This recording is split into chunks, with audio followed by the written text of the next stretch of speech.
कई लोग तो ऐसे हैं उनका आज तक हनुमान चालीसा पढ़ना नहीं है, आज तक कोई चालीसा, चाहे गायत्री चालीसा हो, लक्ष्मी चालीसा हो, शिव चालीसा हो, पढ़ना ही नहीं आती, बस बैठ गए भगवान के सामने और पढ़ लिया आसन लगा के। नहीं नहीं नहीं, चालीसा पढ़ने का भी एक नियम है। अगर कोई लक्ष्य लेकर पढ़ रहे हो तो उसका एक नियम है। पूरी जिंदगी पढ़ते रहोगे तो भगवान की प्राप्ति नहीं है, पर लक्ष्य लेकर अगर पढ़ा है आसन से, जिस भगवान की चालीसा पढ़ रहे हो उसकी मूर्ति या उसका फोटो आपके सामने होना चाहिए। एक घी का दिया, अगर हनुमान चालीसा पढ़ रहे हो तो या तो घी का दिया जलाओ, वो भी गाय के घी का। और कई लोग तो ऐसे हैं उनका आज तक हनुमान चालीसा पढ़ना नहीं है, आज तक कोई चालीसा, चाहे गायत्री चालीसा हो, लक्ष्मी चालीसा हो, शिव चालीसा हो, पढ़ना ही नहीं आती, बस बैठ गए भगवान के सामने और पढ़ लिया आसन लगा के। नहीं नहीं नहीं, चालीसा पढ़ने का भी एक नियम है। अगर कोई लक्ष्य लेकर पढ़ रहे हो तो उसका एक नियम है। पूरी जिंदगी पढ़ते रहोगे तो भगवान की प्राप्ति नहीं है, पर लक्ष्य लेकर अगर पढ़ा है आसन से, जिस भगवान की चालीसा पढ़ रहे हो उसकी मूर्ति या उसका फोटो आपके सामने होना चाहिए। एक घी का दिया, अगर हनुमान चालीसा पढ़ रहे हो तो या तो घी का दिया जलाओ, वो भी गाय के घी का हो, भैंस के घी का मत जलाना, हनुमान जी कभी प्रकट नहीं होंगे। भैंस घी का दिया लगाइए अगर चालीसा का पाठ कर रहे हो हनुमान जी का। और बहुत ज्यादा संकट है, बहुत ज्यादा परेशानी है तो हनुमान चालीसा का पाठ करो तो तिल्ली के तेल का, काली तिल के तेल का दिया, तिल का तेल का दिया हनुमान जी के सामने आसन बिछाकर, बहुत तकलीफ है तो 3 पाठ प्रतिदिन करो।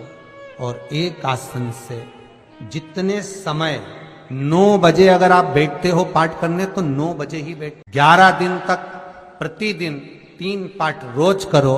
एक पानी का लोटा, कलश, तांबे का जल, अर्थात तांबे का लोटा हो, स्टील का लोटा हो, तुम्हारे पास जो कलश हो उसमें जल भरकर, एक सिक्का उसमें पटक कर, एक लौंग पटक कर प्लेट से ढक कर रख दो और प्रतिदिन बस टाइम पर बैठकर पाठ करो।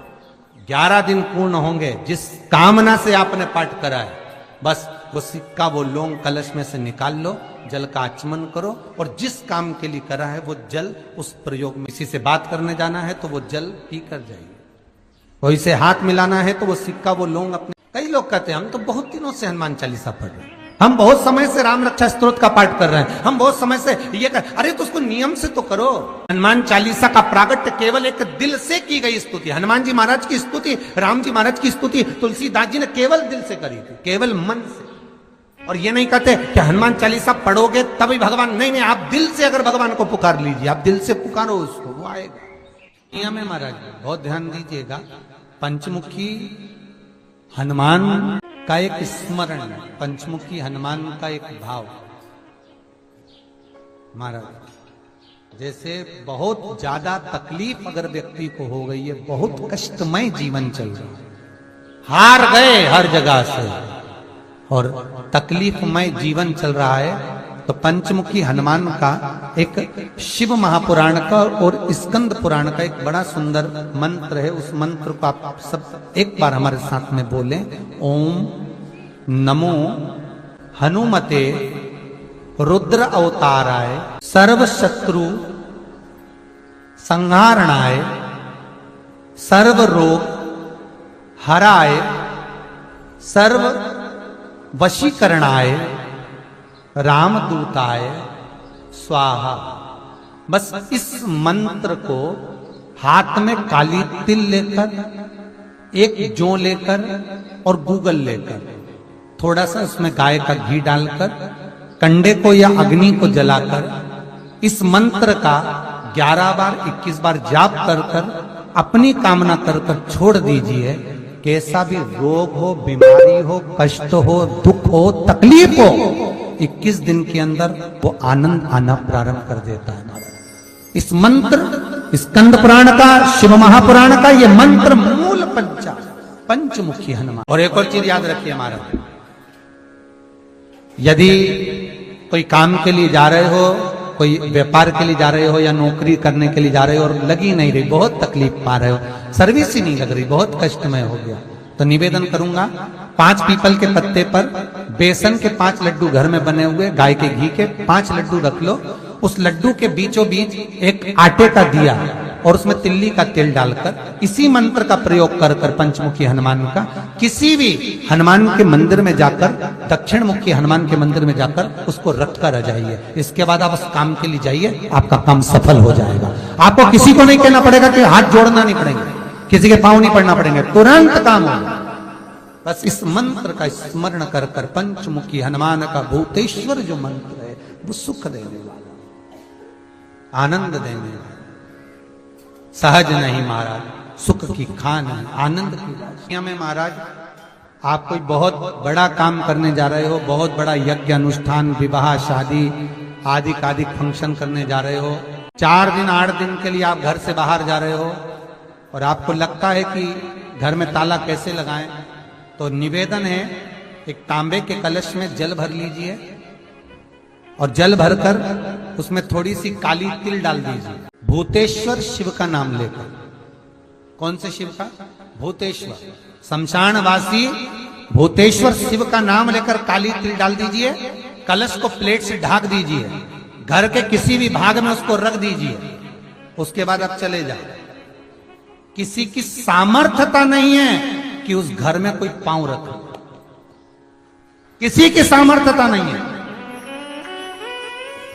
और अगर कोई भूले से पांव भी रख दिया तो 22 दिन या 21 दिन के अंदर उसको, जैसे लोगों को हवा आती है बस उसको चक्कर आना चालू हो, बाल खोल खोल के घुमा मिला। शास्त्र प्रमाण करता है हमारा भूतेश्वर, आपका जल पात्र भूतेश्वर के नाम से काली तिल से जहां रखा जाए उस ग्रह में कोई प्रवेश ना कर पाए। शिव जी ने वचन दे दिया, मेरी चंडियां 64 योगनियां, डाकनी, पिशाचनी, चुड़ैल और भूत इस कलश के विराजमान होते ही सर्वस्व फैल जाते हैं। लगे तो उन्होंने हनुमान जी से कहा कि तुम क्या चाहते हो? हनुमान जी बोले मेरे को जाना है, क्योंकि जहां राम वहां हनुमान। हनुमान जी जब कहने लगे कि मेरे को जाना है, तो राम जी महाराज बोले नहीं नहीं हनुमान, तुझे सबसे ज्यादा प्रिय क्या है? तो कह राम। तू कह रहा है सबसे ज्यादा प्रिय है राम, प्रिय है तो एक बार जिस समय देवऋषि नारद का अपमान हुआ, विश्वामित्र बाबा का अपमान हुआ, उस समय पर एक राजा ने जब अपमान करा तो तूने उसको राम नाम लिखकर एक जगह पर बिठा दिया और कहा कि तू राम नाम जपते रहे। उसने राम नाम जपा। तब हनुमान याद कर, मेरे सम्मुख में तू खड़ा था और युद्ध होने वाला था, तो तूने क्या कहा था? प्रभु आप इसको मार नहीं सकते क्योंकि ये आपका नाम ले रहा है, राम से बड़ा होता है। तब आपने ये संवाद कहा था, हनुमान बता तेरी प्रियता क्या है? हनुमान जी कहते हैं प्रभु आपने मुझे जगा दिया, क्योंकि मुझे श्राप ये मिला था कि तू जागेगा किसी के जगाने पर, आपने मुझे जगा दिया, इसलिए है नाथ अब मैं जाना नहीं चाहता, सत्संग करना चाहता, भजन करूंगा, नाम जाप करूंगा। पर राम जी जानते हैं हनुमान से कहा, हनुमान मेरा जाने का समय आ गया, मुझे तो जाना पड़ेगा ना।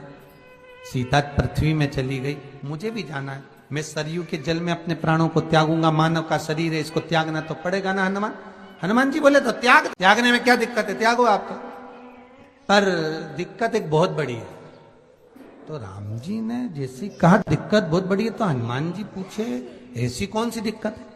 हनुमान जी के शब्द सुने तो राम जी बोले, जब जिस समय पर तुम सूर्य को निगल गए थे, इंद्र को क्रोध आया था और इंद्र ने तुम पर वज्र का जब प्रहार करा था, जब वज्र का प्रहार इंद्र ने करा तब तुम्हारा नाम हनुमान हुआ, तब सारे देवी देवताओं ने तुम्हें वर प्रदान करा। उस जगह पर यमराज भी खड़ा था, तो यमराज ने तुम्हें वर दिया था कि जहां हनुमान होगा वहां यमराज नहीं होगा। अब दिक्कत यह है कि मुझे प्राण त्यागना है और तू मुझे 1 मिनट के लिए नहीं छोड़े तो यमराज आएगा कैसे? मैं आपके बिना रह नहीं सकता। तो राम जी बोले मैं भी जानता हूं कि तू मेरे बिना नहीं रह सकता, पर एक काम तो कर सकता है ना। क्या?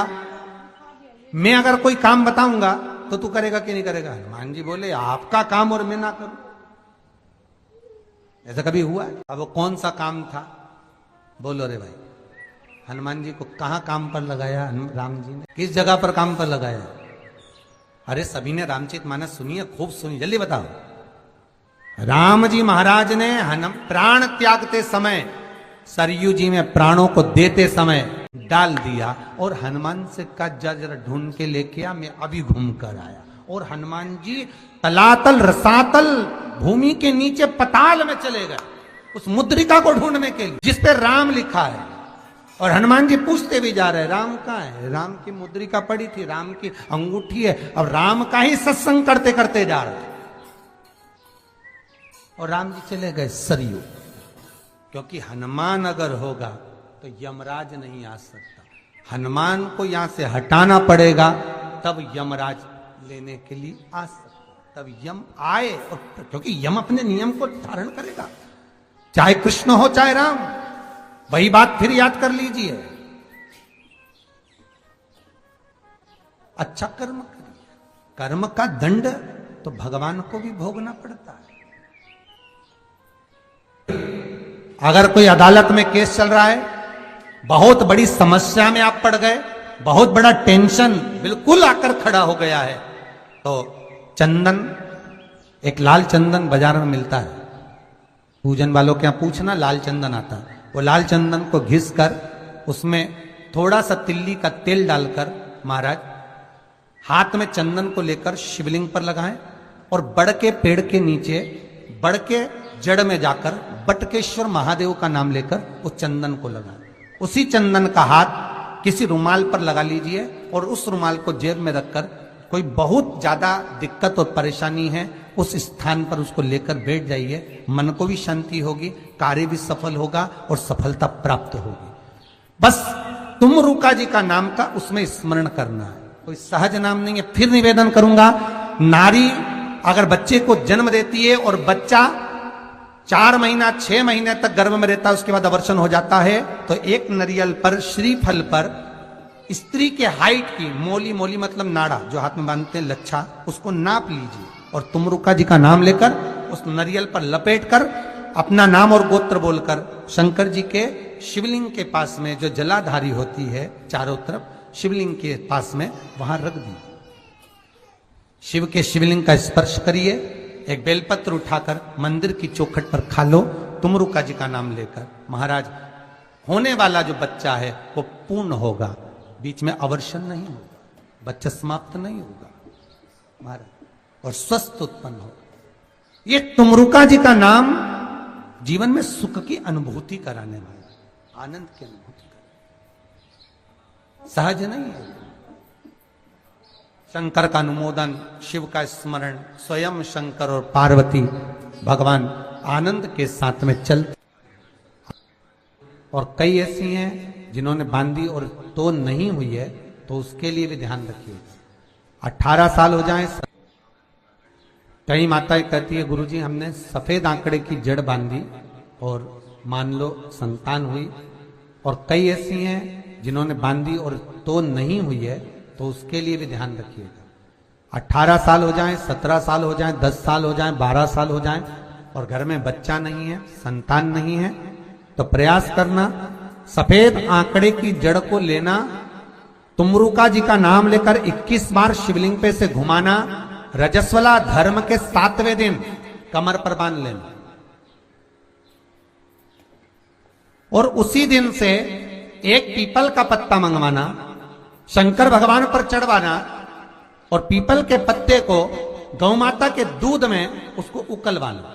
ठीक है, उकलवाकर ठंडा करवाकर पत्ते को बाहर ठंडा करने में डाल देना। दूध जब ठंडा हो जाए हथेली पर उस गिलास को रखना और भगवान शिव का तुमरुका जी का नाम लेकर उसको पीना चालू कर देना। लगभग 8 दिन 15 दिन उस दूध का पान कर कर फिर विश्राम करो। मारे संतान की प्राप्ति अवश्य हो, संतान अवश्य प्राप्त हो। पीपल के वृक्ष में स्वयं मेरे भगवान शिव आनंद वास निवास करते हैं। बाबा भोलेनाथ स्वतः निवास कर रहे हैं।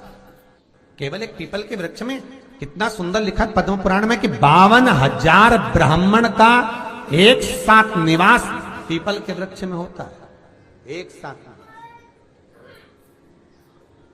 में। महाराज जिसकी फैक्ट्री नहीं चलती हो, प्रॉपर्टी की आप खरीदारी बेचादारी करते हो, प्रॉपर्टी से जुड़ा हुआ काम करते हो, या लोहे से जुड़ा हुआ करते हो, या फैक्ट्री आदि का कर्म करते हो, कोई मैन्युफैक्चरिंग करते हो, वो नहीं चल रहा, तो हनुमान जी के उल्टे पांव का सिंदूर लीजिए और हनुमान जी के दूसरे नंबर के भाई गतिमान का नाम लीजिए। किसका नाम लेना है? गतिमान। गतिमान का नाम लेकर फैक्ट्री के बाहर या फैक्ट्री पर एक स्वस्तिक का निर्माण कर दीजिए, हनुमान जी के उल्टे पांव के सिंदूर और गतिमान का नाम। कभी आपकी फैक्ट्री कोई काम नहीं निकालेगी, उन्नति की ओर ही लेकर जाएगी, कभी घाटे की ओर नहीं। गतिमान का नाम। रतिमान, केतुमान, मतिमान, ये जितने भी नाम है हनुमान जी के भाइयों के, ये सब कल्याण करते, एक एक नाम कल्याण करते हमारे। एक यदि बच्चे को सर्दी ज्यादा होती है, निमोनिया ज्यादा होता हो, ठंड